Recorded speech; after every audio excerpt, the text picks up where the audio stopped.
All right, so it was yesterday that Kelly was like, what should I do? What should I do about this? Am I overreacting to it? And I don't think any of us thought she was overreacting. No, I think if anybody found out that the person they were dating and getting really excited about were living with their ex, you would immediately be like, what the heck is going on? So Kelly gave us a call.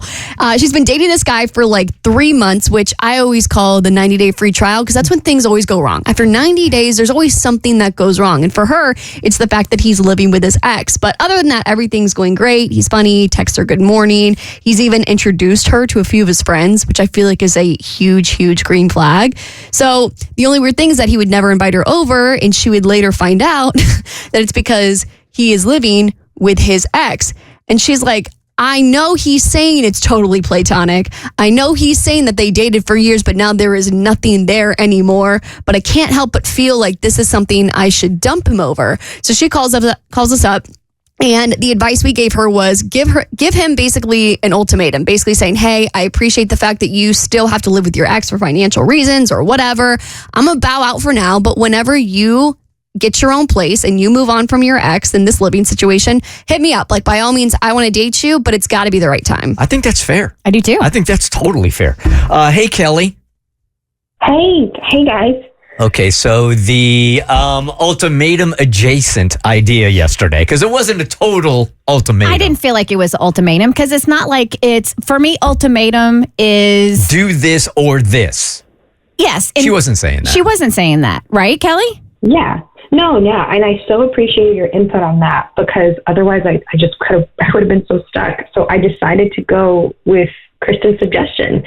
And I told him as nicely and non-confrontationally as possible that I do really like him, but I'm just not comfortable dating someone who still lives with their ex. Like, who wouldn't?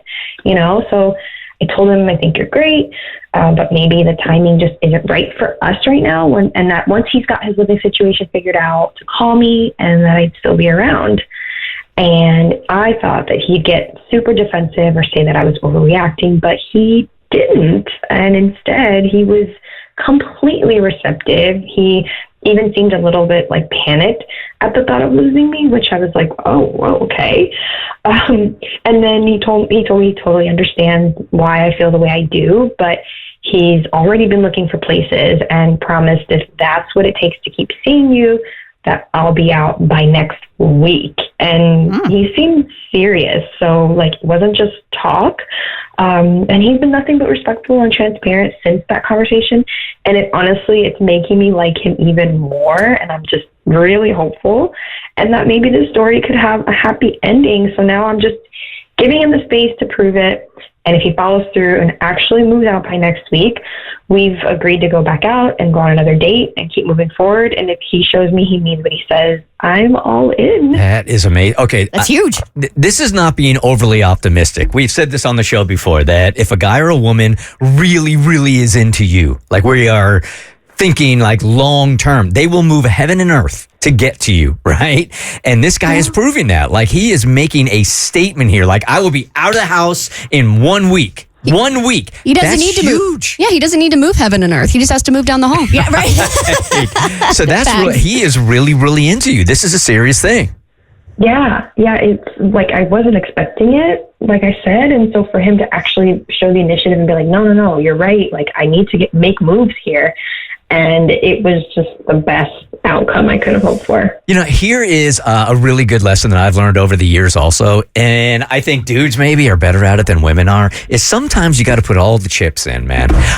You just got to put them all in, and you have to go into it expecting the best, but kind of at least thinking about the worst, and you got to go all in. You did that. He proved to you exactly who he is. I think it was great advice. Great advice from Kristen yesterday. Yeah, thank you so much. Seriously. All right, so you're going to have to keep us updated, Kelly, because now we're invested. So Fingers crossed, toes crossed, legs crossed, all the things crossed. Well, you don't need to keep your legs crossed for long, Kelly. Hopefully less than a week. Hopefully you got a week. Is that the advice that we're giving? Okay. I don't know if it's advice. I'm just saying I don't think she's going to need to. He sounds like a great guy. If he moves out and gets his own place, it's time for a celebration, Bert. Maybe so. I know, yeah. All right, take care. Thanks. Bye, Kelly. The Bert Show.